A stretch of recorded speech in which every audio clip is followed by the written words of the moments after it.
What's up guys, it's Tommy here and welcome to a brand new Liverpool transfer news video where we will talk about the increasing frequency of reports coming out from England and Brazilian journalists that Liverpool are going to prioritize signing a defensive midfielder, and their main target is Andre for the January transfer window. So the sources are saying that Liverpool are still very keen to sign the Fluminense midfielder Andre ahead of the January transfer window. Of course, Liverpool have underwent a major rebuild in their midfield department, but I still think we have that missing piece, that out-and-out defensive midfielder. We tried for Romeo Lavia, we tried for Caicedo, we didn't get either of those players. They went to Chelsea, and I think that we should turn the page and look forward. And I think Liverpool signed Endo because he was a cheap alternative, a good squad player with plenty of experience, but he's not the finished article, he's the stopgap. He's not the player who will replace Fabinho in this team,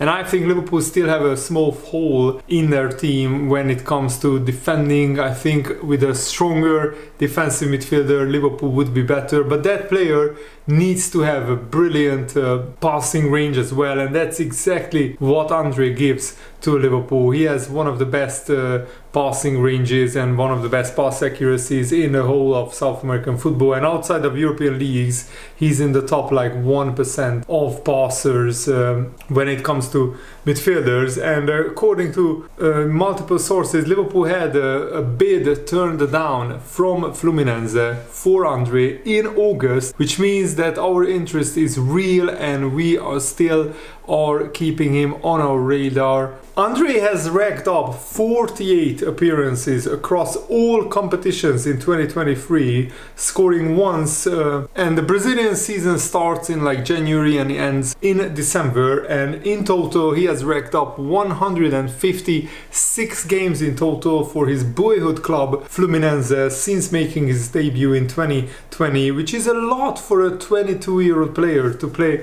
156 games for one club. And it's understandable that Andre was not really keen to leave Fluminense because they had a very unique chance, and they still have a very unique chance of winning their first Copa Libertadores. It's the biggest club competition in South American football. It has a lot of romance in it, and Fluminense qualified for the final, and they will play Boca Juniors, probably the biggest club in South America. And interestingly, Boca Juniors played 6 knockout games in the Copa Libertadores. They drew all 6 of them, and they went through on penalties 3 times in the last 16 in the quarterfinals and in the semifinals. So it's just an interesting fact that I learned just yesterday. And Andre also made his senior debut for the Brazilian national team earlier this year against Senegal, and he was part of the squad for their fixture last month. So let me know, do you think Andre would be a good signing for Liverpool? Let me know in the comments below, and if you enjoyed these videos,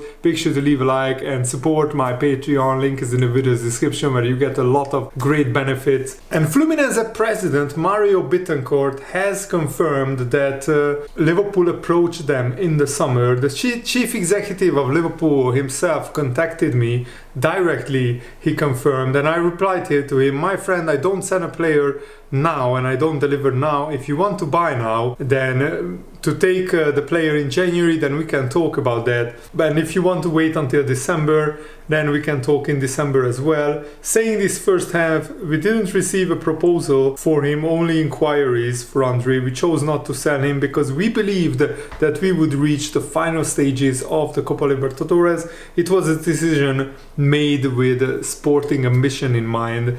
And I think Fluminense had the right to do that, even though it would be a club record deal. They never sold a player for this amount of money that is talked about, which is between 20 and 30 million euros. And I think even 30 million euros would be a bargain from a Liverpool perspective, because remember, Liverpool was offered Enzo Fernandez when he was playing for River Plate for just like 15 million pounds, and in the end he went for 100 million pounds to Chelsea from Benfica. So Liverpool are trying to sign the next Enzo Fernandez, if you like, for a lot cheaper, because if you sign them directly from South America, like Real Madrid signed Vinicius Junior, or Neymar directly from Barcelona signed Neymar directly from South America, you can get these kind of players for a relatively cheap price, even though Vinicius Junior still cost a fair bit of money, like 40 million pounds, and a lot of people were questioning that, like, is it worth it to pay that amount for a South American player coming straight from the Brazilian league? But the scouts did their job and they were right. Vinicius Junior turned into a world-class player. Andre could turn into a world-class player, and he could triple his value or quadruple his value if he develops at the right rate. And I think at Liverpool, where we still have Alisson and a lot of other South American players like Darwin Núñez and others as well, that Luis Diaz as well, so Liverpool could give Andre the right environment to grow and develop and to become a brilliant world-class player. And Liverpool already forged a relationship with Fluminense because they bought Marcelo Pitaluga, their third or fourth choice goalkeeper from Fluminense, and also former Liverpool midfielder Alan Rodrigues de Souza had a loan spell there, and Alan didn't really make an appearance for Liverpool because he couldn't get a work permit, but we already did deals with Fluminense before. And yes, we have Bajcetic, a very talented player. We have Endo, we have Thiago, who will probably leave at the end of the season because he's still not fit. Liverpool will require immediate reinforcement of their defensive midfield options, even if Thiago comes back fit and firing for the rest of the season. Liverpool have to look at this long term. Endo long term is not the solution. He's a squad player. Bajcetic, of course, is a great young talent, but he's still growing and developing, and you need multiple players in each position. And I think for Bajcetic and Andre, we could solve our defensive midfield position for many years to come. Andre is 22, Bajcetic is 18, both are very big talents. Bajcetic cost very little money for Liverpool, and Andre, if we could get him for like 25 million pounds, then that would be a relatively cheap deal for a very talented player. But of course, if Andre wins the Copa Libertadores with Fluminense, then probably his price will go up even more, and multiple clubs will be interested in his signature as well. And Graham Bailey thinks that Liverpool are first in the queue for Andre, and he's definitely leaving Fluminense in the January transfer window. He said many people think Andre is the best defensive midfielder in the Brazilian top flight. It's our understanding that Liverpool were in attendance for the Copa Libertadores semi-final. They would have been delighted for Andre to see that he helped inspire a 2-1 win over Internacional in the second leg.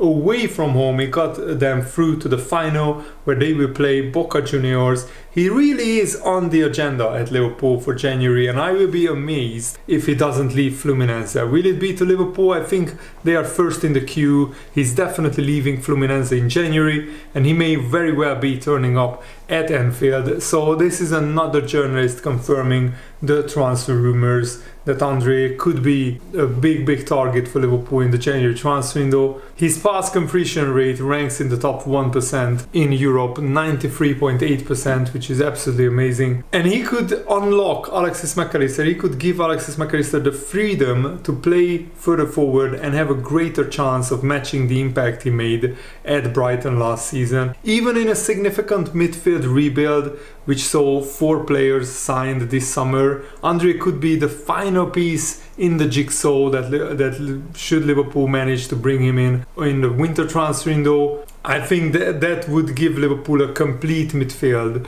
to hopefully sustain the title challenge until the end of the season. And this is what Fabrizio Romano said about Liverpool and Jurgen Klopp's determination to sign Andre. This deal is not over. It's still something we have to keep an eye on because Liverpool really like Andre. They had positive conversations with Fluminense.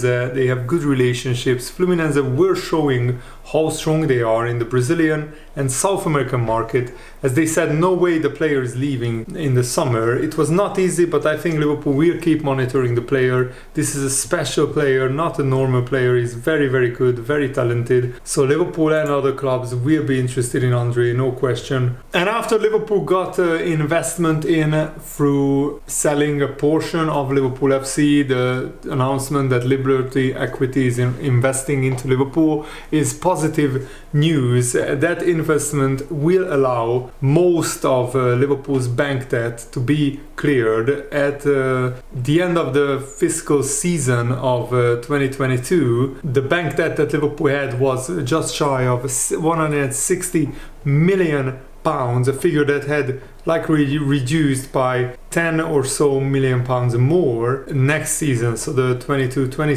season, 23 season. This debt relates to borrowing for the Anfield Stadium expansion and COVID-related credit facility that was used to fund the Anfield Road End expansion. If that debt wasn't cleared due to the equity injection from Dynasty Equity investors, the club would likely spend every year around 20 million pounds or more to repay that debt. Those funds that can now be invested directly into financing transfer deals, like signing Andre in the January transfer window or financing a large indoor training pitch at Kirkby. Many Liverpool fans hoped new investors would come along to help significantly boost the transfer kitty. This will not happen, but this dynasty money that is coming in should directly enhance this area of investment of Liverpool FC in upcoming transfer windows. This move will likely not result in FSG's transfer strategy seeing a big change. However, Dynasty will have a big interest in seeing their investment appreciate. So Liverpool FC investing into the squad will help them become more successful. That will help the club become more valuable, and that will in turn help the investment get some more value for the investors. So it's everybody's interest that Liverpool is successful. So continued smart investment into the playing squad will be critical to that. So for example, if FSG don't spend enough money, they will now have not just the fans of the club, not just their investors, but they will also have to answer these new investors, Liberty Equity, and why they are under investing into the squad if that happens in the future. So that is only a good thing in my opinion. And just to be clear, Liverpool was indeed for sale, but nobody met the £4 billion valuation of FSG and the owner John W. Henry, and his valuation has likely increased since then. So he does continue to feel there is more untapped potential in broadcast rights deals. His view is that the Premier League optimizes its potential. If the Premier League optimizes its potential, its broadcast rights could yet see an even bigger growth than before, which in turn would increase Liverpool's valuation. It's clear that FSG and the Liberty or Dynasty will remain at the helm for the near future at least. So yeah, we shall wait and see what these new investors, Dynasty Equity, will make hopefully FSG more accountable. Thanks for watching guys, I really hope that you guys enjoyed this video. Have a nice day, see you later, good day.